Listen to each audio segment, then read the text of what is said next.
Bonjour frères et sœurs, je vous invite à prendre votre Bible dans le Nouveau Testament de Luc 10. On va lire Luc 10 à partir du verset 25 à 35. Alors, c'est un peu long, nous allons pas lire tout le passage.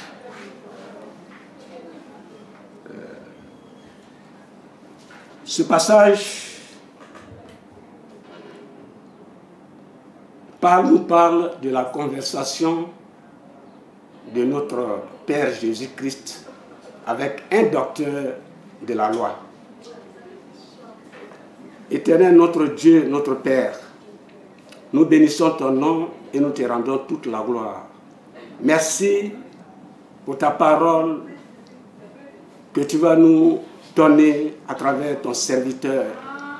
Père, qualifie-le, donne-lui de porter cette parole à ton peuple, afin qu'elle soit la sémence que tu disposes dans leur cœur, afin que ça porte des fruits pour l'avancement de ton œuvre.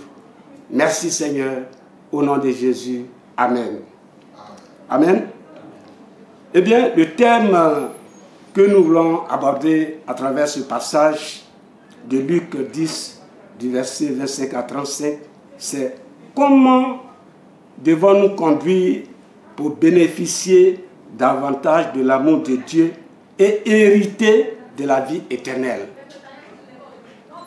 Je reprends le thème. Comment devons-nous conduire pour bénéficier davantage de l'amour de Dieu et hériter de la vie éternelle? Et donc, pour atteindre notre objectif, qui est celui-ci, amener les fidèles que nous sommes à bâtir notre conduite quotidienne sur la parole de Dieu pour hériter de la vie éternelle.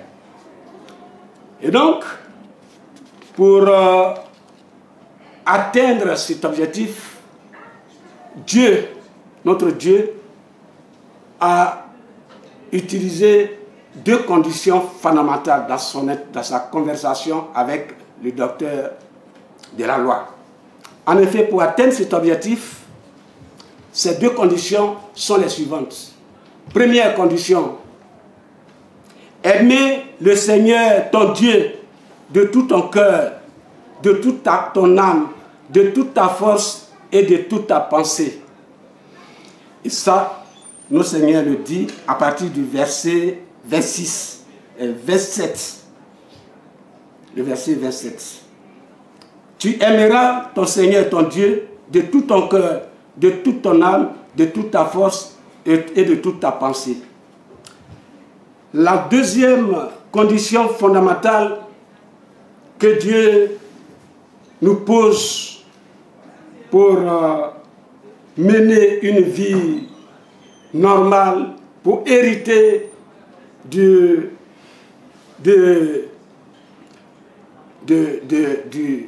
salut, de la vie éternelle, est celui-ci.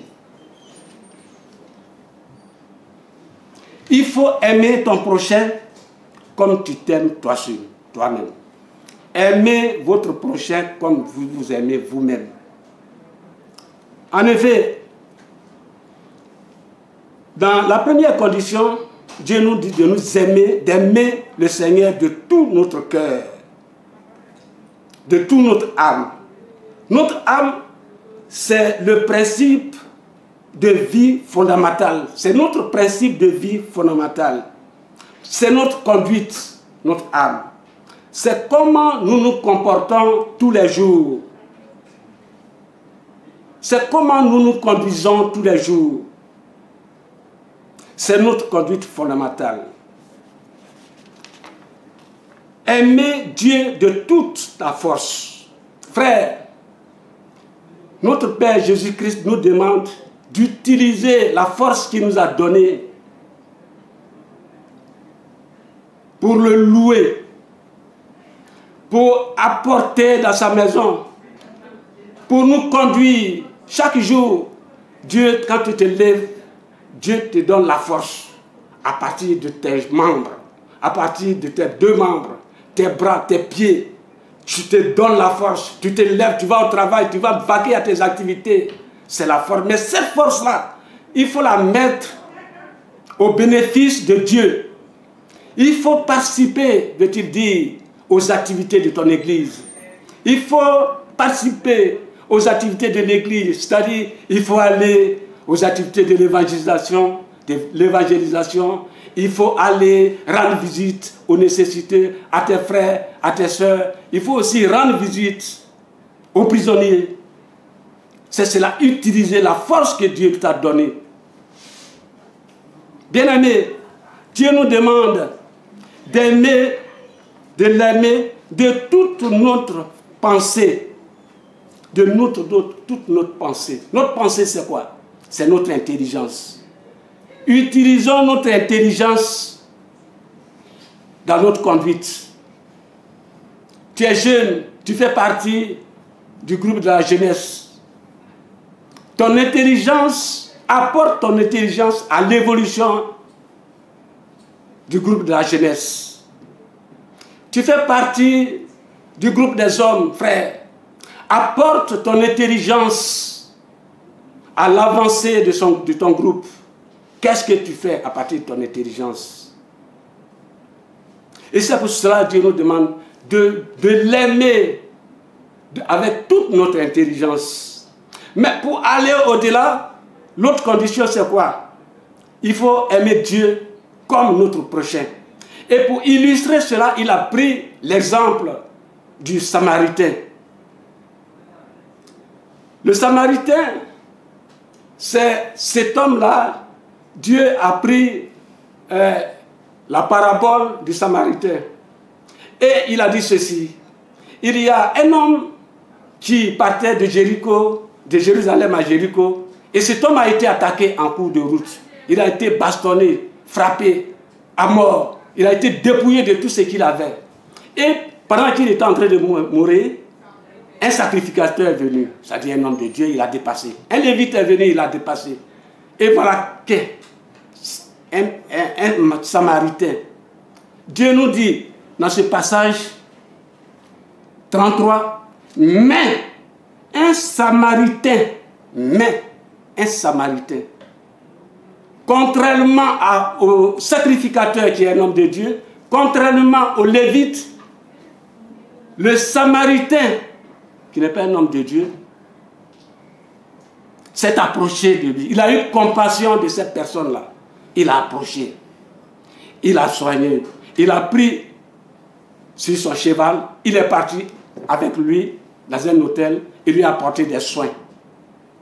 Dieu veut nous montrer quoi, frères et sœurs, à travers cet exemple.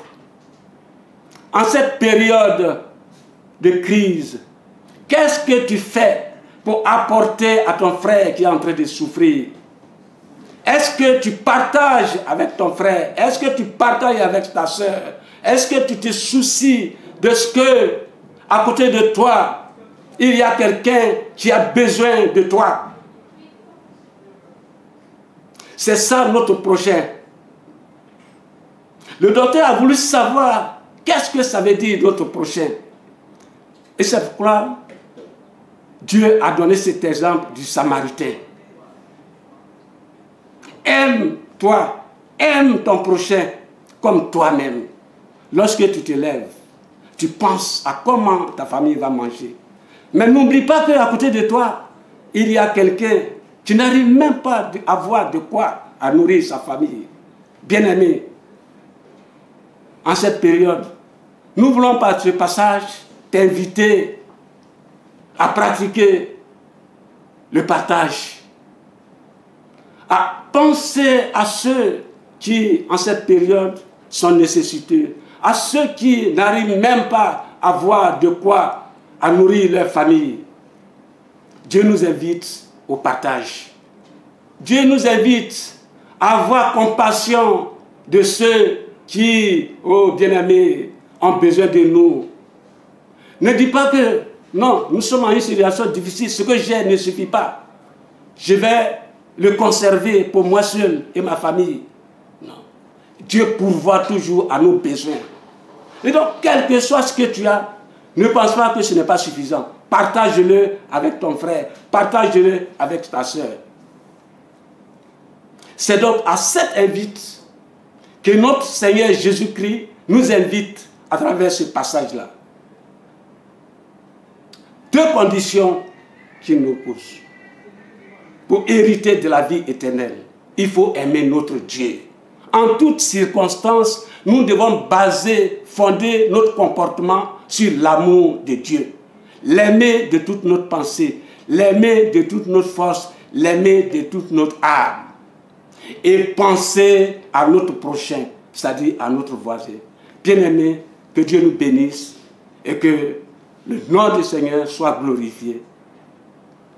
Seigneur, nous voulons bénir ton nom et te rendre toute la gloire. Merci pour ta parole qui nous a enseigné ce matin que nous devons consacrer notre vie à ton amour, à t'aimer de toute notre force, à t'aimer de toute notre pensée et à t'aimer, ô Seigneur, avec toute notre pensée. Mais aussi à aimer notre prochain, à partager avec les autres. Merci Seigneur pour cet enseignement. Que ton nom soit béni au nom de Jésus. Amen.